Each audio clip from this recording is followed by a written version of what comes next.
more. We definitely need to laugh more. I Welcome can make that happen. to Beers and Biscuits, a dogcast for the rest of us. I'm Nicole. And I'm Karen. Grab a beverage, give your dog a biscuit, and enjoy the conversation. We are so excited for our guests on tonight's episode or today's episode, this morning's episode, whenever you're listening to this bad boy. But we have Jessica and Nicole on tonight's episode. I mean, I'm always here, but you can introduce me again. Oh God, I'm even looking at the names. I'm even looking at the freaking names so I can get it right. We have Jessica and Katrina. Jesus. Sorry, ladies. I'm sorry. She won't mind. No, gosh, no. Okay, so we have Jessica and Katrina, and I'm really excited to share their story because this one's a little bit different. Obviously, in the past, you and I have kind of been the experts, quote unquote experts, talking to owners and guardians and all of that. But this time, Katrina is actually the expert in this case. She is the trainer for Jessica. Right. And I think it's really interesting to bring in that perspective of both sides of the stories. We've spoken to guardians about their experiences with other dog trainers and what they've gone through, but this time we actually have the guardian and the trainer sharing their story at the same time.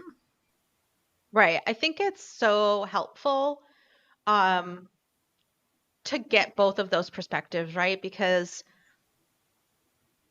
obviously, like, we want to hear Jessica's story about, everything that she's gone through with her dog, Rudy, and all of those challenges and everything. And not only do we get her perspective of that as a guardian of Rudy, but we also get to hear about what she needed and what she was able to get from Katrina as her trainer that really helped her through that process.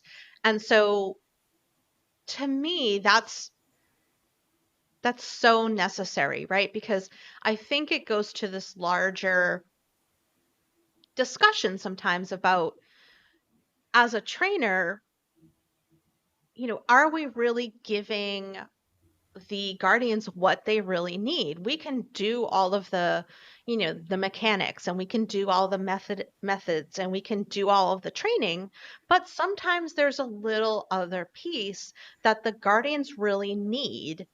And sometimes as trainers, we overlook that. And so I think having Jessica on explaining that thing that she needed, and then Katrina in all of her wisdom, sharing with us how she was able to work that into the actual training and behavior plan to make sure that we're not only taking care of the dog in these situations, but we're taking care of the human.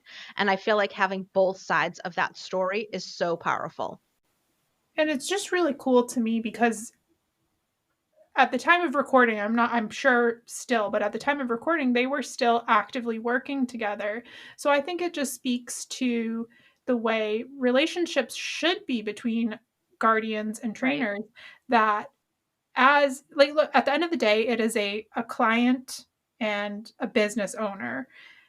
And I just think it's so beautiful that they have the type of relationship that they can come on here and share their experiences, and there's no trepidation on anybody's part that they're going to step on each other's toes, because at the end of the day, both sides are learning. They're learning how to communicate with each other, how to help this dog best together, what works for the client, what the trainer needs to do, all of that. So I just think it's a really beautiful relationship and how these things should be going. And if you're not experiencing this level of teamwork with your trainer, then maybe it's time to find another one. But I think their relationship is just a really beautiful thing. Right. I agree. I agree. And I think too that a lot of times we forget that, I mean, I know we've said it before and we said it on season one that, you can't get into this field and not work with people. Like, we've heard it. Oh, Unfortunately, I got into dog training because I don't like people. Well, guess what? You know, it's all people. you have to work with people. And I think that that was one of the things that Katrina really brought to light is that sometimes there are these other skills that are necessary over and above, how do we work with the dog? But these other skills of how do we work with the person. And I feel like that was really good of Katrina to be able to pull from her previous career and her previous education to be able to kind of marry those two things together to build this wonderful and beautiful relationship with Jessica. So I think whether you are hoping to learn about what it's like or hear somebody else going through the experience of not getting the dog that you had hoped for, the dog of your dreams, or the expectations you had, or if you're hoping to learn about how dog trainers and guardians work together, whatever it is, you're gonna get it in this episode because there's a lot, and they did a beautiful job of imparting their story onto us. So I'm very excited to share it.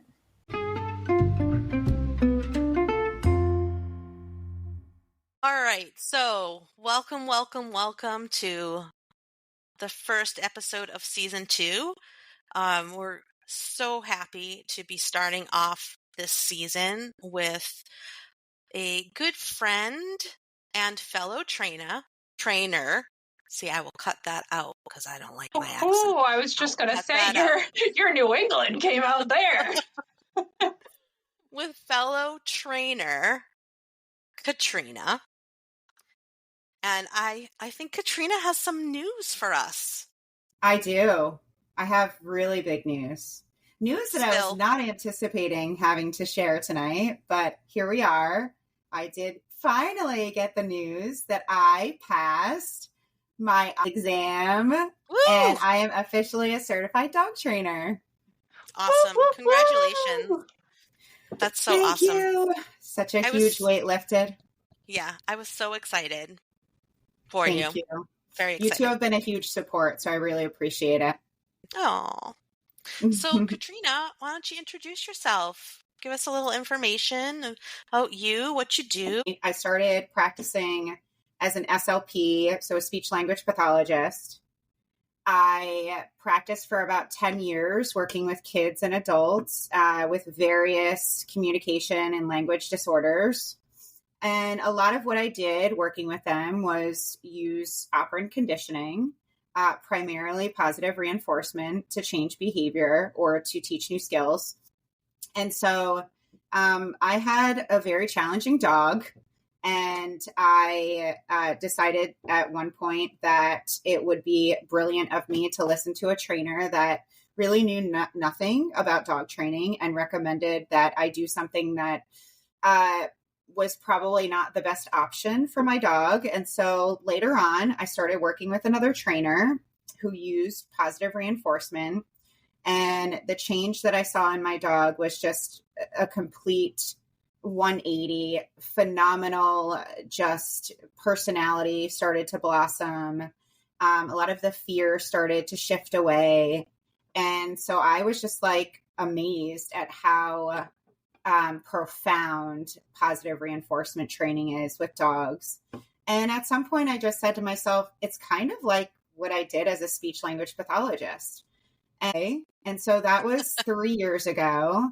And here we are. I am now a certified dog trainer, and I'm super happy because I get to meet awesome people like Jess and her husband and her amazing dog, Rudy, who, don't tell anybody, but he's my favorite. So I kind of already, like the jig is up because I already said her name, but Jessica is one of my clients. So I met Jessica through the rescue that she adopted Rudy through. And when I first met her, she was probably one of the most stressed out dog parents I had ever met.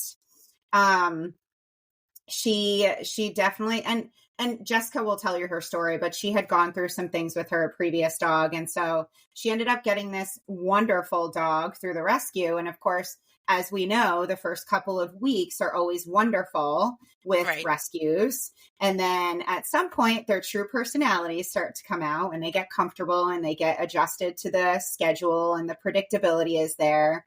And so Jessica started having some issues that she wanted to address. And so I met her, and almost a year ago, actually, and we're still working together.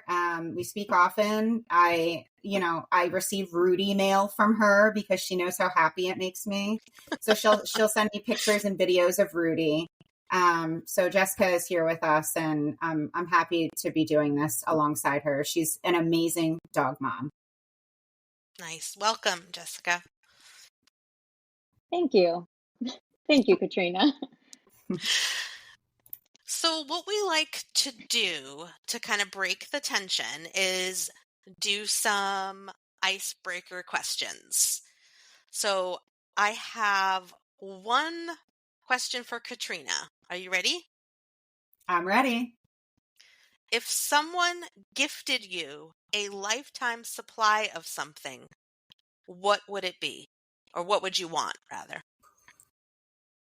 Ooh, that's tough. A lifetime supply of something.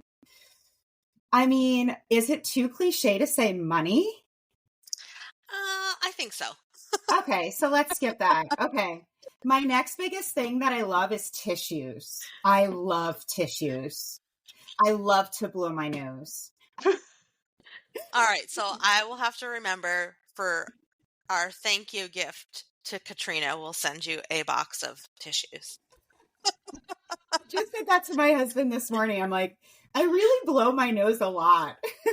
That's so funny. And if you do blow it a lot, you can't have like, an off brand or no. It's gotta be like Kleenex with lotion. Like nice. The high end, like we don't mess around here.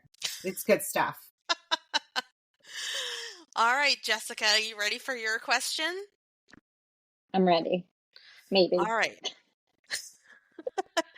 If you had to do one of these things every single day for the rest of your life, would you rather have to drive an ice cream truck to and from work every day, or go to work dressed as a clown every day? Wow, that's like, if anything else, I'd probably drive the truck. But I just feel like that would be kind of tempting. But I don't like clowns either. But I have to pick one. I don't like clowns either. Clowns are a no-go for me. Okay, so you're driving the truck. Would you leave the music running? Oh, God, no. No. Show up to work with a line of children running behind you. That would be fun. Yes. Karen, do you have a question? If not, I got another one. Oh, I sure do. Okay. So, nice. well, and I have one for each if they're willing. Do it. So I will start with Jessica. And my icebreaker question for you is, what is the silliest thing that you are good at? The silliest thing that I'm good at. Oh, I can tie a cherry stem with my tongue. That's probably the only fun thing I can do. That's impressive. That's really impressive. Is it? Because that's all I got. I mean, I can't do it, so I think it's impressive. Yeah. I couldn't do it either. Yes. All right. And my question then for Katrina is, in honor of our earlier conversation with the chia pets, what makes you feel old when you think about it? About the chia pet? No, Or just like in general? just in general, because like thinking about chia pets, I'm sure somebody's going to be listening to this and be like, "What the heck is a chia pet?" Oh yeah, true. What makes me feel old is the like never-ending aches and pains that I have in my body. Getting out of bed in the morning, like ankle crack, knee, hip. I was thinking more like, parachute pants or something, but that works too. For me, it would be, an 8-track. Oh, I would say like the Zach Morris phone. Yes. Yes. Right? We're going to confuse some people with these items. They were once in our car. Remember? They were in the car. Yeah. That was like the first car phone that came out. Yeah. I remember really getting long it. antennas. Right. Yes. Wow, we're all really old. Yeah, imagine these listeners that have never had the pleasure of having a cell phone that didn't have internet access. Like it didn't exist. Back when That we makes could me leave feel our old. house and our parents had no idea where we were. Right. Awesome. Too funny. All right, Karen, are you ready to get the tough questions started? I am. So I know a little bit about your experience, Jessica, and Katrina working with Jessica. But before I dive into, well, I suppose the first question I want to ask probably isn't fair, so I'm gonna rework this. Jessica, would you like to just share a little bit about your experience with your current dog and maybe just a little bit about your former dog as well, if you want? Sure. It is a loaded question. So we actually moved to Florida about a year ago. And I had a small little Maltipoo. He was about 13 and a half. I had him all through college. He was a little terror, but he was my baby. His name was Moose. And when I met my now husband, he was about 4. So he kind of became our child dog, but he liked me more, of course. Um, so we moved down here about a year before we moved. Moose started having some health issues. So he was collapsing, just like very strange things going on. We brought him to cardiologists, we brought him to the vet. No one really knew what it was. Fast forward about a year, it was happening more frequently. And they told us his heart was enlarged. They really didn't know what was causing it. Some sort of like pulmonary hypertension. All this to say that it was a strain. It was a lot. Caring for kind of an older dog who had a health issue. I had no idea what was going on, the vet bills that kind of were racked up, and all this going on while we were trying to move across the country. We moved from New York to Florida. So my biggest concern wasn't even me getting down to Florida. It was more like, how am I getting Moose down to Florida? He was a very anxious dog, as unfortunately are most poodle mixes. So, his anxiety was crazy. He didn't like the car. He was collapsing all the time. So that was kind of the start of all this. We got him down here, and it was just kind of like a slow decline. He started, the collapsing episodes were happening more often. We didn't really know anybody down here. We had 1 or 2 friends, but we didn't know any vets. We didn't really know any cardiologists. So we actually found one. We made an appointment, and we didn't know kind of what the right thing to do. Do we bring him to the cardiologist? Do we stress him out more? It was a lot of back and forth.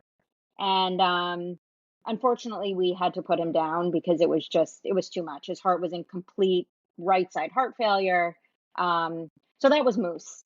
After that, I kind of was done. I was like, I'm not getting another dog. My life became taking care of Moose. He was on 12 different medications.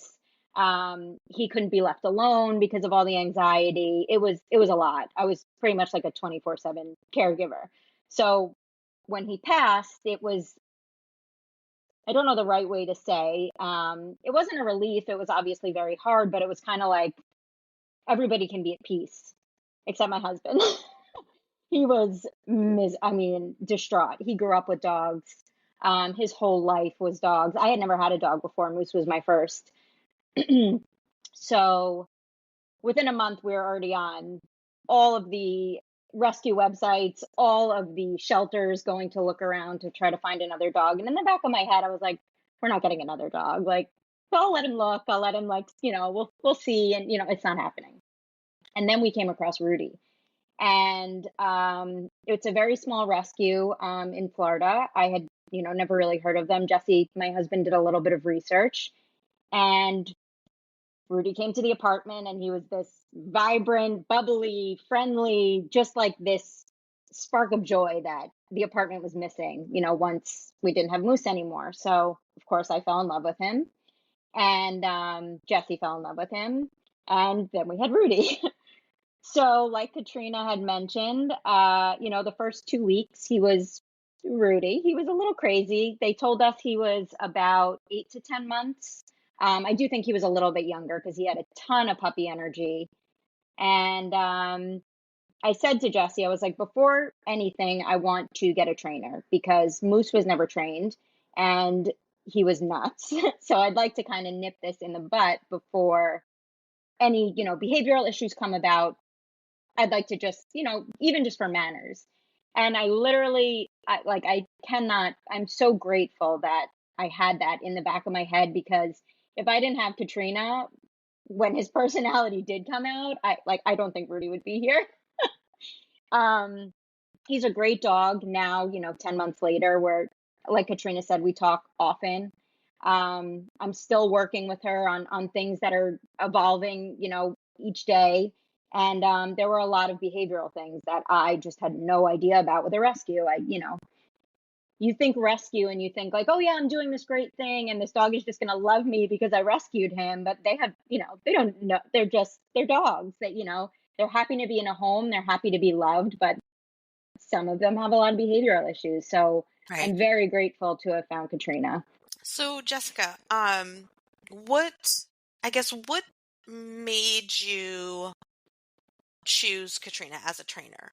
Like, was there something that stood out, or had you looked at a lot of other trainers before and then picked her, or was this just kind of divine intervention, so to speak? Divine intervention, regardless of how I found her, 100%. But we reached out to the rescue and we were like, listen, we were looking for a trainer. Do you guys have any recommendations? And luckily, they work with Katrina, so she came recommended through them. So my next question is a two-part question, and it's probably again another deep one. I'm going hard on you today, Jessica. Don't hate me. So the first part of my question is a little lead up, is this idea that of the Disney dog. We all have this hope and this dream for this Disney dog that's going to be perfect and going to be able to go everywhere with us. And especially sometimes when we have an older dog in the home, we can compare the new one or the younger one to the older one. But you kind of went right from one dog with some health issues into another dog with some behavioral issues. So the first part of the question is, if you're willing, how do you feel about having another dog that isn't that Disney dog? So to be completely honest, at first, like I was angry, I was resentful, I was frustrated. It's like, it sounds kind of crazy, but like I almost felt like a victim. I was like, why is this happening to me again? Like, I went through this, I put all of my heart and soul, and in the back of my head, I'm like, I should just get this perfect dog. Like, it should just come to me on a silver platter. this perfect behavior. I already put the work in. Right. I already did this. So this next dog should just be an angel. So I'm still working on it, to be transparent. Some days are harder than others. I'm definitely on the other side of every day being the hardest day. But it's tough. There's definitely a lot of resentment sometimes, and it takes a lot of patience, and especially when the transition is so kind of quick, not to bring in the feelings from your previous dog to your new dog. Right. And I think that's really important for people to hear, is that that's a normal feeling. It's okay to feel that way, right? Because we become emotionally invested in something. You said we put the work in. We already did this. We already did that hard dog. Like, where's my, where's my nice, easygoing, falls right into place, love and snuggles and all of that. And we can feel like that sometimes, even if it's not a hard dog. Karen and I talked about this a little bit in our grief episode, that, after Charlie passed, I had some resentment for Peter, because it was just like, Peter was here, Charlie was gone, and it just, he's not Charlie. And so there, those feelings that we can have are totally normal. And I think, especially when we're dealing with like rescue dogs, where we don't necessarily know their behavior profile. We don't necessarily know how well they're going to acclimate, or their past history. And so I think those are very valid feelings, and I'm very thankful that you were honest about that. Thank you. It's hard to out loud say something like that, especially being, Katrina and I talk about being, we kind of take all of the emotions in. At least I'm an empathetic person. I kind of take all of the feelings in. So to say, I don't want to say it's a mean thing, but to say a mean thing, it's like you love your dog, but sometimes you do feel those feelings. Oh, I love my dog, but I don't always like him. So I say that all the time. Exactly. I love you. I just don't like you today. Well, and I mean, and you've got the puppyhood. You have the deck stacked against you, honestly. So you have the rescue, and you have a puppy, which, I mean, I'm not gonna lie. There's resentment days just from having a puppy. Like, I resent this decision, or I regret this decision, quite a lot. Not anymore. Peter and I have found our groove. But, I mean, even just that, like having a puppy come into your home, sometimes it's, the fact that it's a lot harder than we think it is, or that we go into it even unconsciously with some expectations, and that doesn't necessarily pan out for us. There are emotions that come along with that, and that's okay. That's perfectly okay. So with that being said, my second part of the question, and we're going to get into some of the things that you and Katrina did, but my second part, and again, this is a tough one, but how did Katrina help you come to peace with all of this, or how does she continue to help you through that process? Honestly, the biggest piece was feeling like I had support. She's amazing. Katrina, you're amazing at what you do. So obviously being able to work with someone like her is incredible, but just the support kind of on a human level, and being able to have someone that I literally FaceTimed her at 12 o'clock at night when, I'm not joking, when Rudy was it was one night we got home, and when I say terror, I mean, was zooming all over my apartment, was biting at my husband and I, was just completely out of control, and we did not know what to do. And I called Katrina and she picked up the phone. Actually, I think I texted her and she FaceTimed me because she knew how upset I was. Sat on the phone with us. We were probably on the phone for an hour at midnight. So having that support, I mean, I don't know where I would be without her, and everybody needs a Katrina. I mean, they really do, because it's exactly like you were saying. It's very emotional, especially when you don't know what you're getting yourself into. And just being a human being and being able to say, I really don't know how to handle this situation and I need support. I need help. Right. And that's really a testament to Katrina too. And your level of skill and your level of empathy, that this is what Jessica remembers and this is what Jessica needed, and that's what you brought to the table. Because at the end of the day, we've said it before and people say it all the time, like, this is not necessarily always about working with the dog.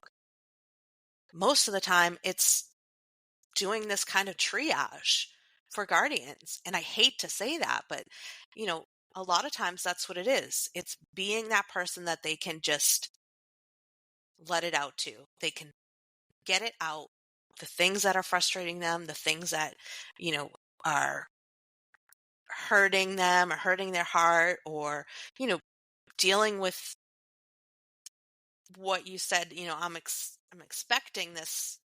I'm expecting the first 2 weeks Rudy to be the lifelong Rudy. And having somebody that is able to help you with that emotional piece, we just don't have enough of that, honestly, in training. There's definitely a personality piece that plays into dog training as well. You really have to be a good teacher. You're not just working with the dogs, but also really working with the humans. There's such a big human component to it. And, I think that, like Jessica said, is empathizing with her was one thing, but I think giving her realistic expectations surrounding the behavior challenges that she might continue to see develop and change over the next, couple of years. So, I'm constantly reminding her, just because there is a piece, and I go through this even with my own dog, there is a piece of us that's like, when is this ever going to end? Helping her understand and realize that this might just be a stage, and having to explain to Jessica the different periods that dogs go through. So a lot of it is, it was really for Jessica to trust me and what I was saying. And I really value that she did trust me. And so, I just kind of had to keep her on, my side and say, like, we're going to get through this together. And when she would have a bad night, like, I would sit on the phone with her and I would text with her, because I knew that Rudy was in the right place. I just knew that Jessica needed a little bit more support to keep him in that place. And so that was my goal. And I told Jessica, like, the best thing that you can give me is to just ride this out with me and keep Rudy, because I know that he's going to be the dog that you want. He's not going to be perfect. He's not a robot. He's not going to be a Disney dog, but he's going to be the dog that you want. I promise. My other thing that I wanted to zhuzh in there before Karen could answer another question is, I do think what you said, Katrina, about this extra set of skills that comes with doing therapy or doing counseling, or, those types of professions, because I also did that. I was a family crisis and trauma counselor, so I also very much understand that piece of it. But I think one of the things that we could bring, or should be bringing, to guardians is this active listening piece, where we're letting them say what they need to say, because chances are they haven't been able to say it. Or like Jessica said, it was kind of almost hurtful to say these things. Like, it almost hurts. And so I think embracing those kind of skills, where we're allowing guardians to express their needs just as much as we're working with the dog's needs, I think is really important. I also think, to piggyback on that a little bit, we as trainers and as future guardians or just a dog person in general, we need to do a better job of educating people that Disney dogs aren't real. Sorry, guys. Sorry. So my next question is for Katrina. You can go as deep with it as you are both comfortable with sharing. But what was for you from the trainer's perspective? What was the hardest aspect for you about taking on this case? So initially, when I met Rudy, he barked his head off when he first met me. Not an unusual thing for a dog to do when you approach them in their home, right? I also had a backpack with me and some other things. So I was like, let me try to drop this and see if he does better. So he didn't. So I said, all right, let's shift this to outside. And we did. And the moment I shifted him outside, he did great. So we were able to do that session very successfully. I think we got a lot of really good behavior out of that session. I was able to direct Jesse and Jessica on just some, foundational skills to start working on, introducing enrichment, introducing, making sure that there's a set schedule implemented for him, making sure that he has a particular area that's kind of his safe space, which Jessica already had. And really just working on some of like the foundational puppy things, redirecting biting, so on and so forth. So when I first went into it, I was like, this is a very typical puppy case. Like, yes, he's a rescue, but he's still a young puppy.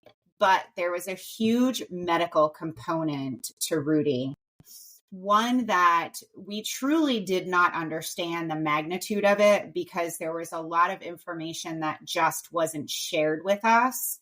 And so we didn't find out until Jessica did her own research and dove a little deeper into some of the vet notes. And so when I started getting late phone calls from them, I started becoming a little bit more concerned about what is Rudy trying to convey to us. This behavior is unlike normal puppy behavior in a way that redirection isn't working, interruption isn't working, management isn't working, so on and so forth. So I said, I think he might be trying to communicate that he's in pain. So Rudy came from a situation where he was run over by a car and he was left in the driveway without any care. And it just so happened to be that the neighbor's ring picked up the whole scenario, and he saw the dog in the driveway and brought the dog to, I don't know if it was the rescue or the vet. I'm not really sure, the chicken or the egg. I'm not really sure what happened first. And so when I met him, he did continue to have a limp. He definitely had major atrophy in his hind leg. And he was doing a lot of, he was a Peter, kind of. He was, walking like Peter, but he had his full leg. So I said, okay, I think we need to get another vet exam. Let's try a new vet. So Jessica did. We tried a fear-free certified vet, and unfortunately it did not go very well. And so we were unsuccessful in getting x-rays during that first visit. So she had to wait longer. So while all of his behaviors were going on, we had to wait longer to get him back into the vet so that we could sedate him before they can actually do the x-rays. Only to find out that he probably had another fracture. So he had a hip fracture at first, and then now it was seen he possibly had a pelvic fracture. So we said, okay, well, this isn't good. So perhaps maybe some of the behavioral issues that we are seeing is in fact due to pain. Right. So we brought him, and there were a lot of challenges in between. I mean, I'm giving you guys the real short version, but we ended up taking him to an orthopedic vet, which is a whole different story in itself, and what took place that day and how things went. But, we sat outside that vet's office for almost 2 hours, Jessica and I, with Rudy, waiting for this guy. And we finally saw him. And the best news that he could ever share with us was that Jessica and Jesse should just allow Rudy to just be a dog. Just let him be a dog. Let him run, let him jump, because that's going to develop the muscle in his hind legs. If Jessica and Jesse wanted to seek physical therapy, he advised for that. But, we worked on some things to strengthen the hind legs. And so the biggest challenge, I would say, was discerning between what are the typical behaviors that we would see, not only from a puppy perspective, but a rescue perspective, versus what is happening as a result of him trying to communicate his pain. Right. Yeah. And again, testament to you for pursuing that, right? Because how often in this profession do we see trainers that don't believe there is a link between those two things? And so I think it's very valid to at least pursue it. You know what I mean? If it doesn't pan out that something medically is wrong or was wrong or could be wrong, then fine, you've at least ruled out one more thing. But I think that's a very important component, I think, to make sure that we're looking at, for sure.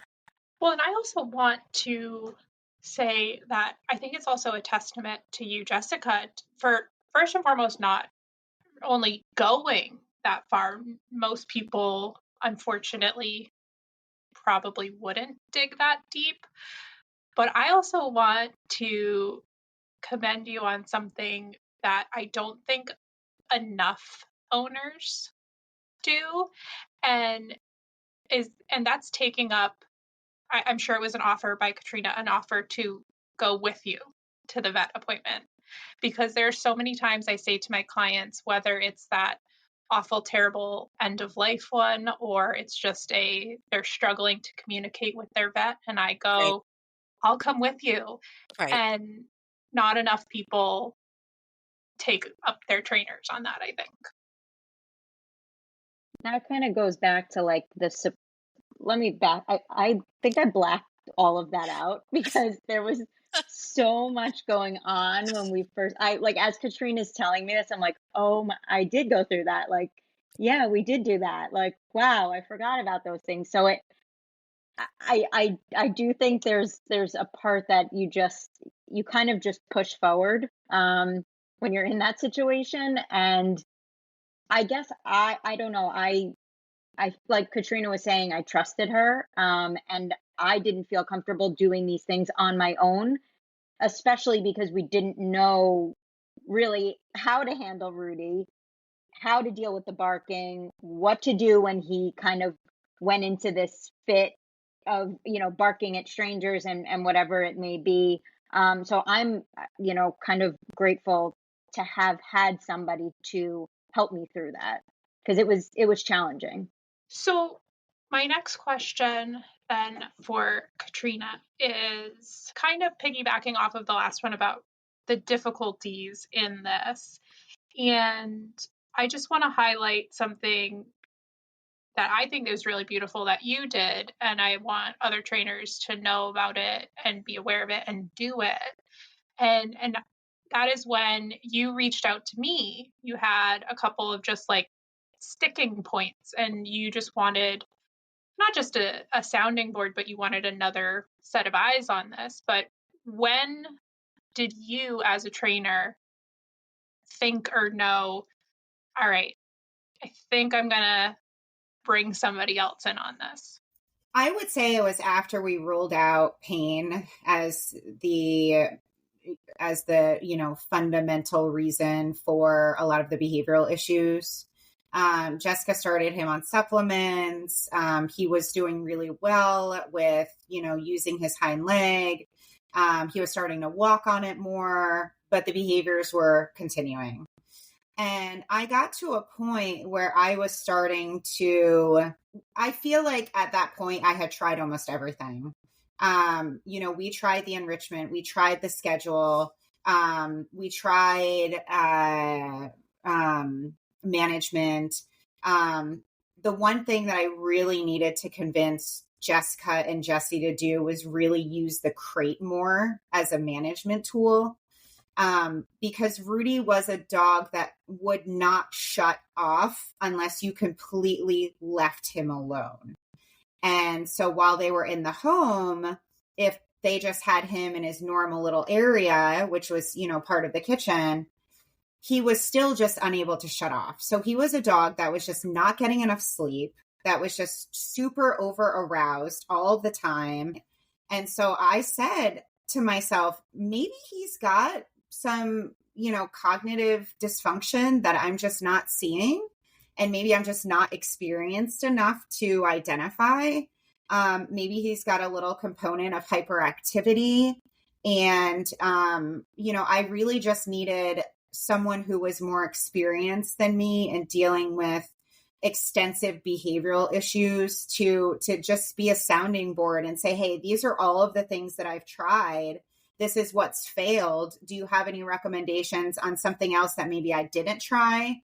Or do you think that it's time to go see a behavioral vet? So that's why I reached out to you, because, I never want to do wrong by my clients. I never want to be that person that says that I know it all, because I don't want to be that person that knows it all. I want to continue learning.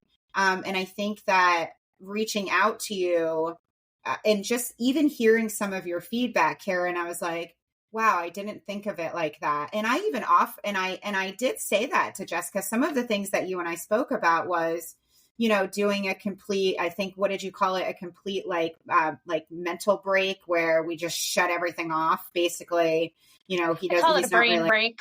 a brain break. Yeah.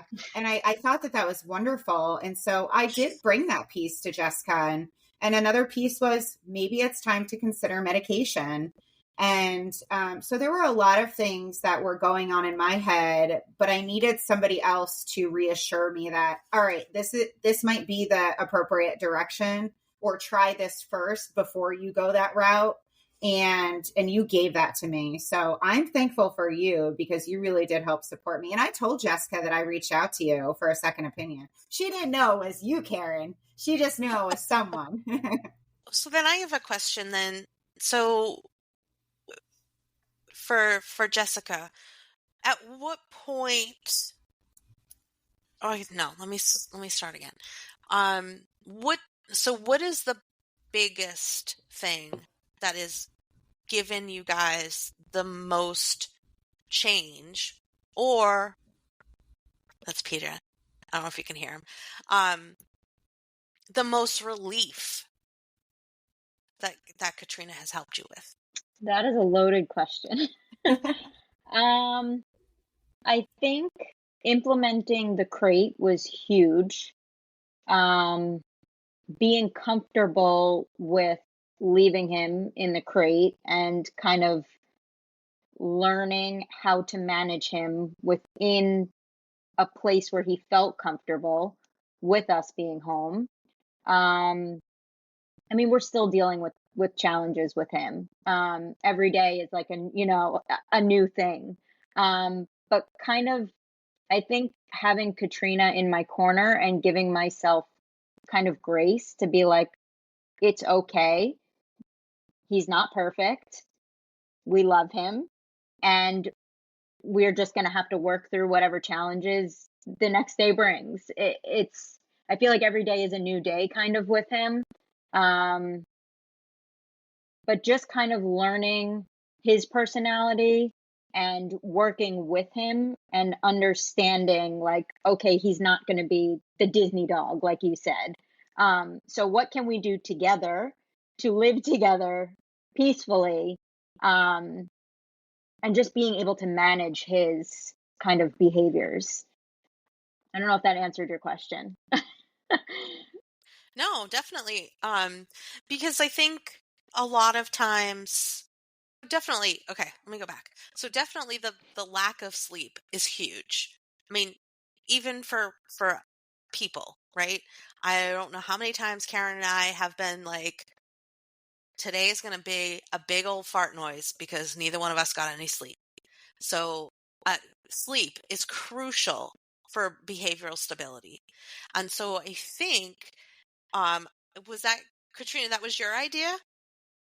Yeah. I mean, that's phenomenal, right? Because a lot of times we don't necessarily attribute behavior to a lack of sleep, or we think, oh, the dog is resting.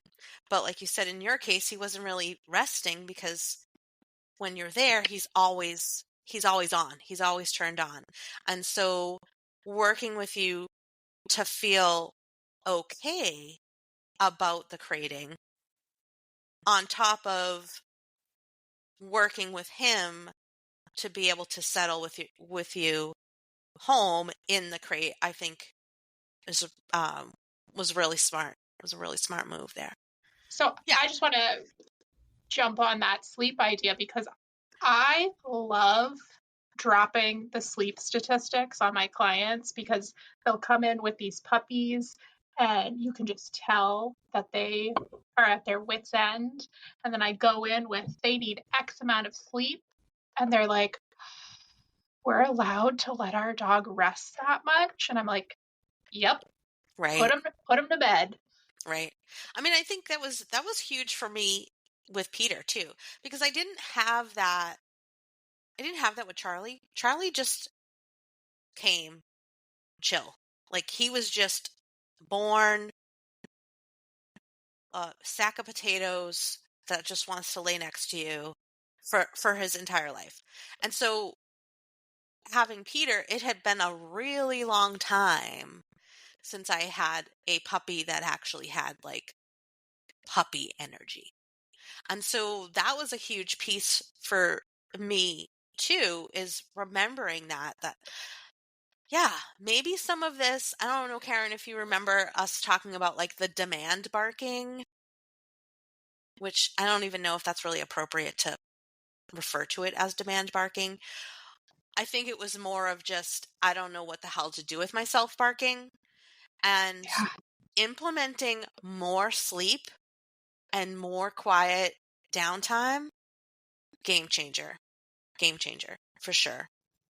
And I think it's also kind of funny because I remember talking to you about it, and then I remember a few months later coming to you in absolute tears because Rosie, my new dog, every morning at 3 a.m. was singing the song of her people. And I was like, Nicole, I just need to sleep and I don't know what to do.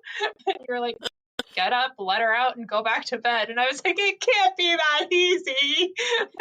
But sometimes you just need somebody to remind you of these things. Right. Yeah, it's so overlooked, I think, especially with puppies, for sure.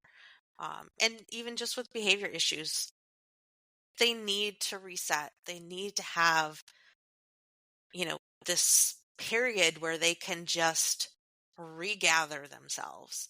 And again, same for people, right? I mean, I don't necessarily think I want to equate it to like a burnout for people, but I mean, maybe, right? I mean, it cannot mentally be sustained to be on all the time like that.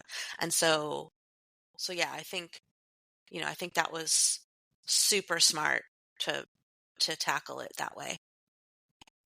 And one of the things that Jessica did not say is the only way that she could get Rudy to go to sleep was to leave her apartment.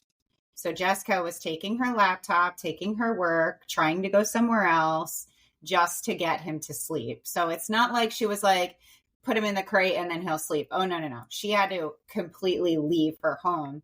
So that was another layer of challenge for them. They couldn't even be in their home for an extended period of time because they knew that Rudy was, just under, he was sleep deprived.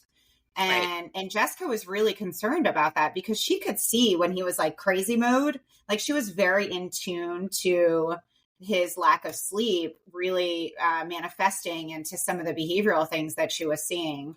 But it wasn't easy to get him actually down. It's like a baby that you have to put in a car. The only way that they'll sleep is to put them in the car.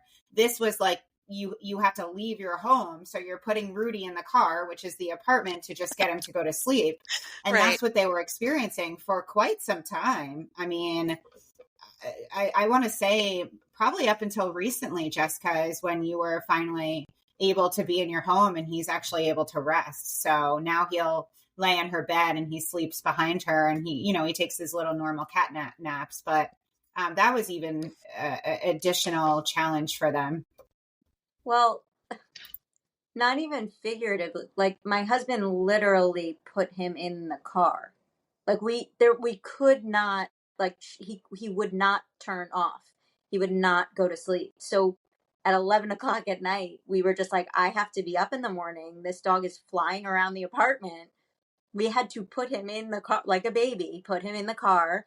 And it was the only way to kind of like switch him to a different, like putting him in a different, similar to when Katrina came over, kind of changing his environment to be like, oh, like I'm not at home. Maybe it's not time to be crazy anymore, to put him in a different environment so that he would calm down. Right. My husband slept in the car with him twice. Aw. Because we just didn't know what to do with him. And like Katrina was saying, we had to leave the apartment in order for him. We could put him in his room and come in the bedroom, but he knew we were here. He was the opposite of a dog with separation anxiety, like the complete opposite. So it was, kind of trying to manage and figure out like, okay, how can I be in my apartment and have my dog sleeping and have him, kind of getting enough sleep, but also maybe it was a lot to kind of tackle and figure out the best solution for everybody. So I have a question, Jessica. If you don't want to answer it, please do not feel compelled to answer it. But I guess so. My question would be: was there? Hold on. I hear a cat doing something. I'll be right. No, you would never know that this stuff happens when you listen to the podcast. So much happens in between. Right. I have a cat that is capable of opening up the refrigerator, so I have to go check on him every now and then. Okay. So, yes, only if you feel comfortable. So, what was how did you feel about future? Like looking at the future, right? And I know that we can get bogged down in, oh my God, is this really going to be my future, right? Is this literally going to be what it's like from now until 12, 13, 14, right? Was there a time in there where you did consider using meds to help, or was that completely off the table? Or So it's the vet that we had brought him to, that Katrina had mentioned, immediately handed me a bottle of Prozac, and wanted to put him on Prozac. And as I mentioned, my previous dog had a lot of anxiety, had a lot of issues. We had him on trazodone for, I don't know, more than a year, less than 5 years. I don't remember how long. And I didn't see much. That's not to say I'm against medication, because I'm not at all. I think there's a time and a place where medication is just needed. But there was something in my gut that was telling me that this dog should not be on Prozac.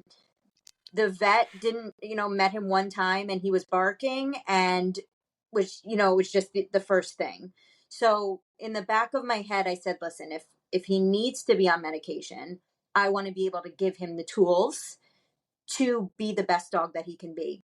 And Katrina never pushed anything. She was very kind of like, listen, you do what you want to do. This is what may or may not change if you decide that you would like to, go that route.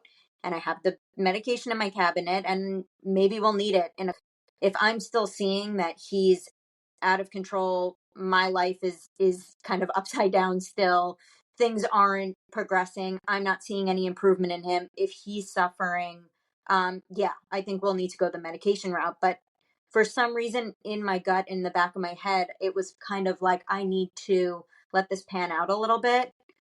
He's brand new here. He's in a new environment. I'm just not ready to kind of go that route yet. And I think a big piece of that, and what is the most important for pet guardians to feel more comfortable with giving their dogs medication, is that there was truly no education around the medication. There was no counseling around giving the medication. Right.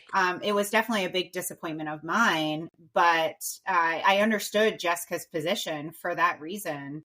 And, you know, if you don't, it's like when we humans go to the doctor and the doctor's like, here, you need this medication, but they don't explain what it's for. They don't explain the side effects. They don't explain the risks versus the benefits. And so you're kind of just left thinking, well, do I really need it?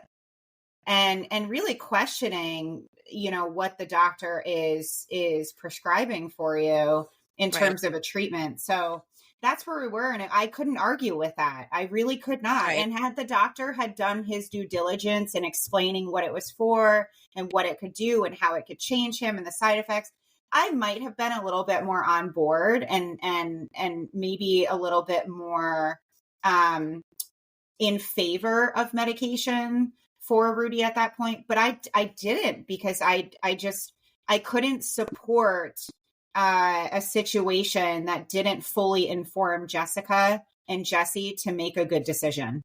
Right. I think that's super valid too, because had the conversation been more of, you know, these are your potential options versus this is the thing you need, you know, that's a completely different conversation.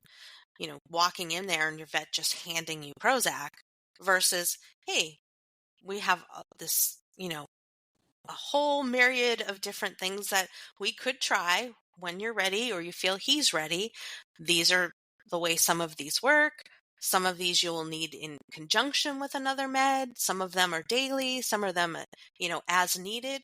But that without that conversation there to help inform you as a guardian, we can't expect then guardians to make an educated decision if we aren't educating them.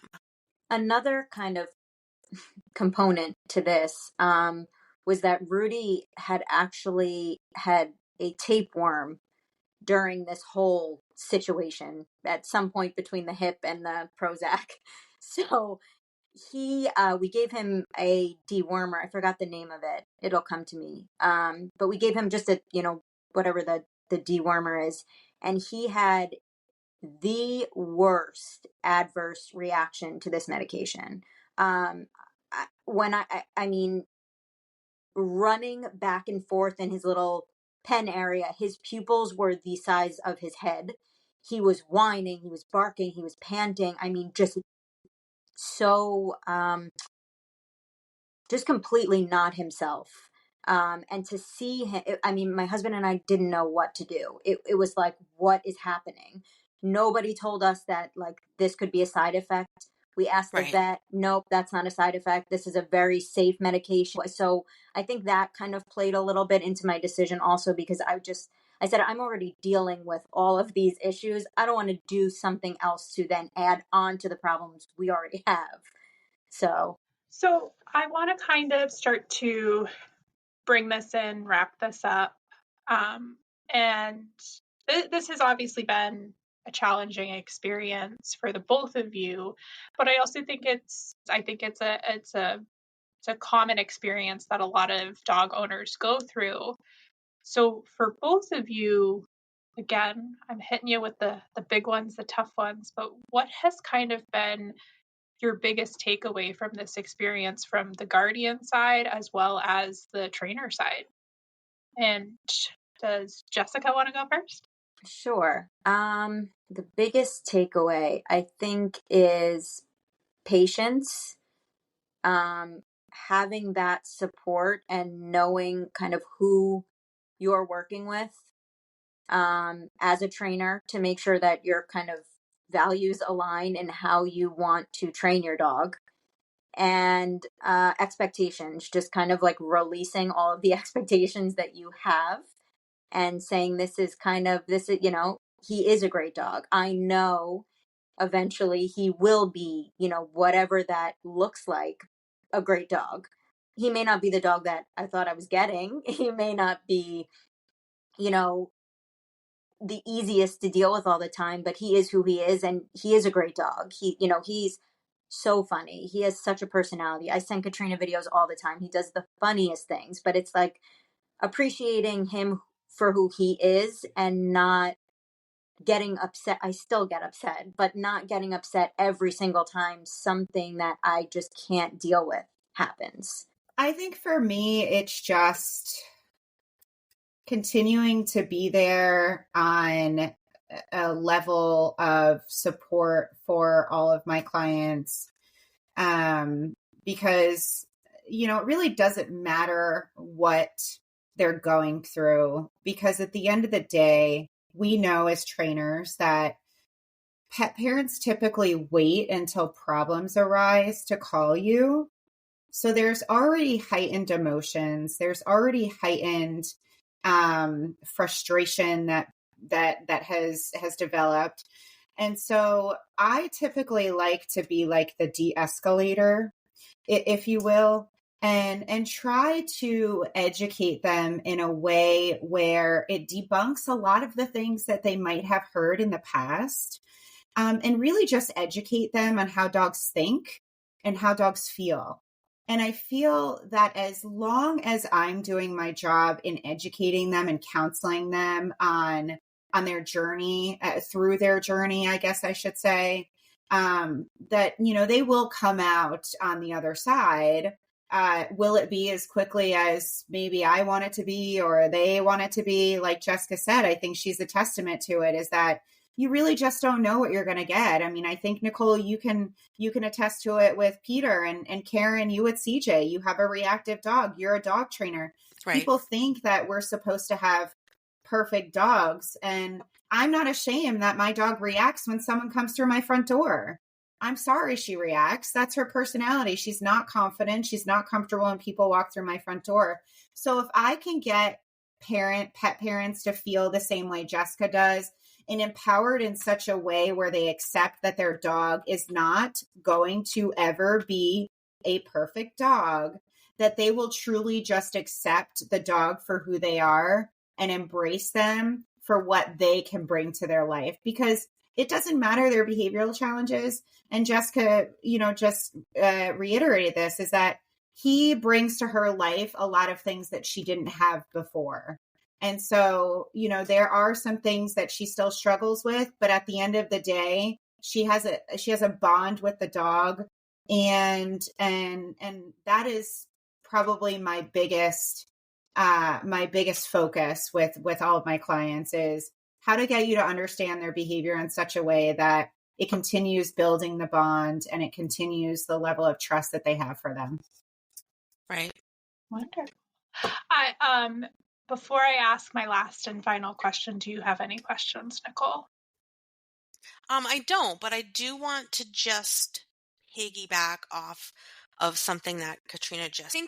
I think it's important for us as trainers, behavior professionals, that we don't necessarily steer our clients' experience. We give them the tools to steer themselves, right? So instead of, always working with Jessica on, okay, well, this is how you've got to fix, just, over time implies something's broken. And yes, he has some issues. And yes, those issues can be frustrating. They can, bring up a lot of emotions in us. Obviously, it's emotional for them, but it doesn't mean that they're broken. It doesn't mean that we should look at them as something that needs to be fixed. something that needs to be helped, something that needs, a strong steward to get through this life, yes. But I think changing the way that we help guardians think about these issues does go a long way, and how they feel about it, and then how they feel about it helps them process and deal with it. All right. So my last and final question, and Jessica, you do not need to answer this one unless you want to, but this is just for our listeners who want to get in touch with you or maybe learn a little bit more about you. Where can they find you? And this is for both of you, if you want.